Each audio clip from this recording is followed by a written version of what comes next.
Hi, I'm James Shillinglaw. I'm here with David Harris, who is CEO of Ensemble Travel Group. And we're here at the Ensemble Travel Group Conference in Seattle, right here on Insider Travel Report.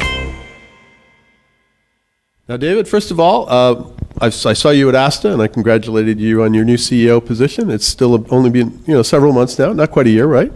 That's correct. 6 months. 6 months. Wow. Yeah. So you're still new in the job, but honeymoon stage. Honeymoon stage. Well, yes. we'll not talk about what happens after that. But that's it.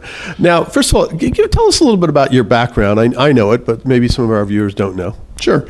Thanks, James. I been a 20-plus year member of Ensemble as an agency owner. I had been an agency owner for almost 30 years. In Ontario, Canada, right. And over the last 11 years, I'd taken as an elected director to the board, right. And then had been extremely involved in leadership roles, literally every leadership role of the board over the last 11 years, everything from chair of board, vice chair of board, chair of different committees of the board, and just thoroughly gained insight, knowledge into the business, mm-hmm. and kind of set put my footprint in the sand in terms of just learning about that business. And so now that you have the CEO job, is your agency still around, or who's running that now? Good question. My daughter, 27-year-old Lauren, on her 27th birthday, got the keys to the business, and I started in my new role the following day, and I told her to not ask me for another birthday gift ever again. It's a pretty good gift, I got to tell you. It's also encouraging to hear someone who's 27 wants to do this, right? That's correct. She's third generation in my family, so I'm very proud of her and what she's accomplished. Now, so for the past 6 months, what have you been doing? What has been your mission for at least the first 6 months of your tenure here? A lot of golfing, traveling the world, getting a suntan. No, well, that's the way we always are here in travel. It's a fun job. None of the above. I have worked very hard over the last 6 months. I've said to a few people, I've probably never worked as hard in my life as I have, which is absolutely not a complaint. There's work to be done, and I have rolled up my sleeves, and I'm getting to it. Really, the last 6 months has been about evaluating the business, the state of the business, getting to know staff mostly, my direct reports especially, and then working with them to enact and create the refinements that are necessary for us to be able to improve the value proposition to our members on a go-forward basis. In your speech, you even talked about some of the numbers that you found of what were actual numbers in terms of total revenue and total number of members, right? Yes, it was shocking. It is shocking to me. Overall, we have a footprint in this industry when fully loading all the activity of our member agencies, and we've been able to back this up now with new affiliations that we have. One in which, in particular, has to do with airline activity, but we're a footprint of not less than $4 billion a year as an organization, and I would hazard to guess that that's a conservative $4 billion. I think it's probably much closer to $5 billion. Yeah, it's a big amount no matter what. Substantial. Now, the question everybody wants to know, at least to the outside world, it was running pretty well. You had two co-presidents. I've been going to the conference for a few years, but obviously the board had other ideas, and they decided to hire you. So the question is, what were the things that they saw that Ensemble could improve on, and then give you that task? Okay. I don't think it was a case of the board thinking that things weren't being done well.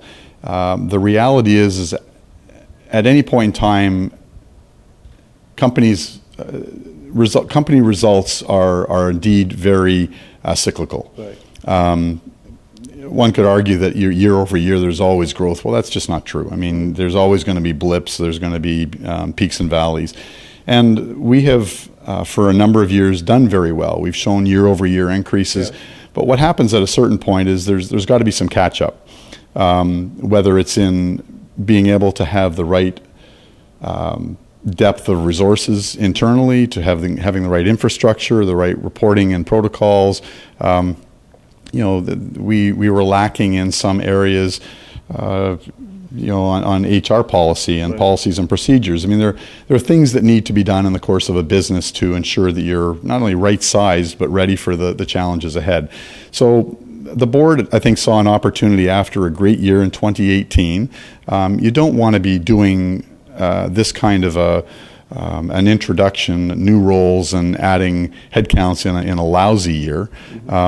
So the decision was made that, look, we're doing well. Let's see how we can do better, more, better, different. And so let's put in a role that is one that many in the industry have said for a long time, well, it was confusing with the other role, and it wasn't confusing for the board or for the company. We knew what the roles were all about. In fact, I was involved with the creation of those roles 8 years ago, and that structure, and it was the right thing, and we've learned a lot from it. At that time, right?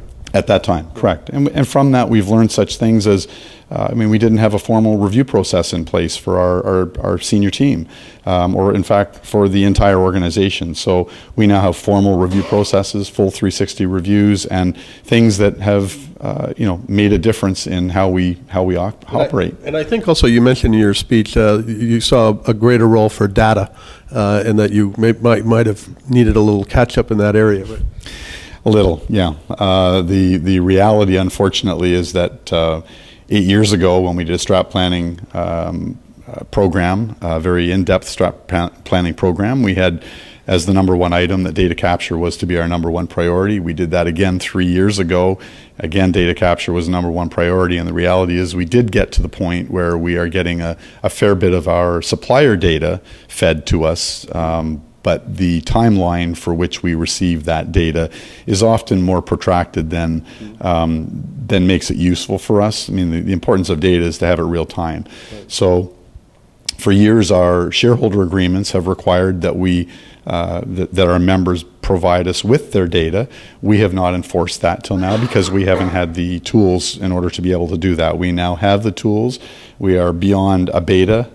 We are well down the path to getting this information. We are getting information now, and we have some aggressive goals in terms of how much we're going to get and by when. But over the course of the next year, we'll absolutely be getting the vast majority of our members' invoice data. What about growth in terms of more agencies adding as members, and in particular international growth? You grow or you die. And we will grow. We are growing. We have approximately $30 million in new revenue this year, new business from the members that we've brought in. So that's a good number. We would like to see more. But a lot of the refinements that we're improving, that we're working on right now, are things that will set us in better stead for how we go after business in the future. We also have a lot of different models that participate within our organization. Yeah. We have some very large host agency models. We have a lot of very small bricks and mortar. We have a good number of mid-sized bricks and mortar. We have some that are actually even larger in corporate than they are in leisure. So we need to take a closer look at just what those value propositions look like in terms of their value to us, but also how we can continue to provide them with a meaningful proposition as well. So what is the mission the board kind of gave to you, and why was it appealing to you to take it on? I think the mission overall was to make refinements to improve our overall value proposition. I'm sorry I'm being repetitive on that note, but honestly, for the longest time, you heard me say this yesterday in my speech, but we've talked the talk pretty well. I'm not convinced we've walked the walk as well. Over the years, a lot of agencies, I'm sure, could demonstrate that their yield has perhaps decreased more than it has increased. There are different sides to that conversation, and one very legitimate side to it is that our suppliers require significant year-over-year growth in order for us to be able to earn more. And many agencies don't have the ability to grow that much in a year-over-year situation, which is one of the strengths and one of our weaknesses as a co-op, because we can have agencies that are growing tremendously this year, but if overall the results of our company with a particular supplier are down, the odds are that member who's done extremely well may not be paid out as well. So, it's kind of a good news, bad news. On the other hand, agencies that aren't doing as well, if there happen to be some great wins in the company with some of our larger members, they may be earning on the heels of someone else when they themselves aren't delivering. Got it. Yeah. How's that for super confusing? No, it's not confusing at all. It sounds very rational. Now, what are your first? What have been? You said you've been sort of reviewing the situation. What are going to be your first steps in this coming year? The first steps are more than at the coming year stage. The first steps are already well underway. Okay. I would say our biggest newsworthy item will be the addition of the new VP of Supplier Relations. We have a strong team of people on. You're not revealing that name quite yet, right? No, until it's properly been handled on the other side by this candidate. No, I can't do that. Okay. But I appreciate your asking, and we will be out very quickly over the next week for sure. So you have that, and then any other steps that you're going to go forward into 2020? We are focusing on the delivery of our strat plan. So, whether it's data capture or skill over will, providing exclusive products for our member base. These are all things that are in the works now.